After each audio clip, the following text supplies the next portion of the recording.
justice! No peace! No justice! No peace! No justice! No peace! No peace! This is what downtown Manhattan looked like Saturday afternoon. Over 10,000 people poured through the streets of Lower Manhattan in protest against police brutality. For over 4 hours, participants stopped traffic as they marched along the streets from 34th Street down to Police Plaza. Black men and young men and boys are 21 times more likely to be killed by police officers than white men and boys. And I just think it's terrible, and we need to do something about it. This needs to end today.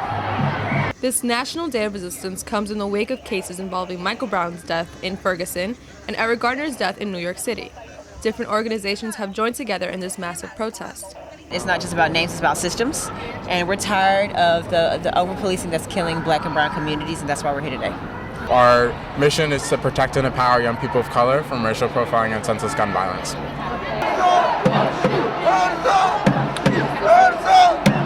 Participants shared their reasons for joining this protest. I've lost a cousin to police violence when I was about 15, and it kind of really catapulted me into this work. This happens every 28 hours. We lose a black person to police violence. Victor LeBoy, who has witnessed police injustice in New York City for over 20 years, believes that this protest is past due. You could tweet and you could complain about things, or you could do something, and I felt like I should get out from my computer, behind my computer, and do something. Since Ferguson, President Obama has made several statements on police brutality, stating that there is no excuse for police violence. Recently, he came out with a plan to mend relations between citizens and their police force. As a black man, you know, I want to say as a man, but I can't because it's mostly perpetrated against, black people. But, as an African, I have to be involved even if I don't want to.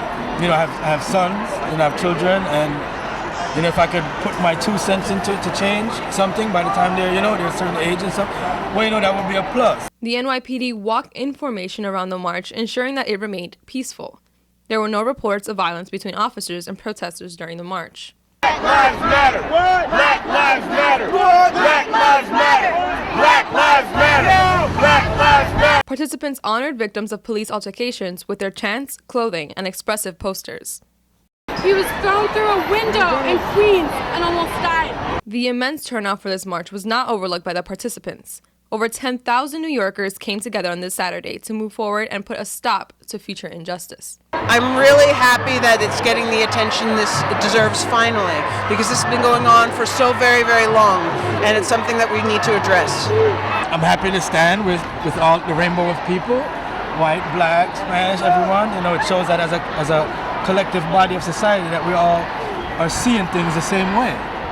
We just got to continue the conversation. We can't stop talking about it. Oh, they'll forget about it. This is Melissa De Los Santos with CCNY News.